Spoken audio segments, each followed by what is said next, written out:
वालेकुम, आप देख रहे हैं की न्यूज एचडी। मैं हूं हारिस अली शाह गिलानी। चलते हैं आज की हम खबरों की तरफ। खबरों का सिलसिला आगे बढ़ाते हुए रुक करेंगे साहिवाल का, जहां से रिपोर्ट कर रहे हैं हमारे नुमाइंदे Rana Suhail Iqbal. Assistant director environment Sahiwal ने कचरे को आग लगाने पर शहरी की दरखास्त पर चीफ ऑफिसर म्यूनिसिपल कॉर्पोरेशन को तलब कर लिया।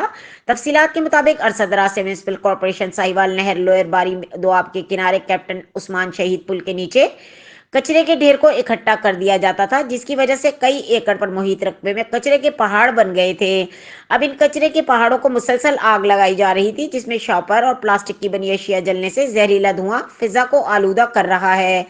शहरी इम्तियाज अहमद भट्ट की दरखास्त पर असिस्टेंट डायरेक्टर एनवायरनमेंट साहिवाल ने सेक्शन 16 पंजाब एनवायरनमेंट प्रोटेक्शन तरमीमी एक्ट 2017 के तहत chief officer municipal corporation Sahiwal Ashfaq Ahmad को 23 नवंबर 2024 को साहिवाल दफ्तर तलब कर लिया है। शहरियों ने मुतालबा किया है कि फिलवोर आलूदगी को तूफान से हमारी जान खुलासी करवाई जाए।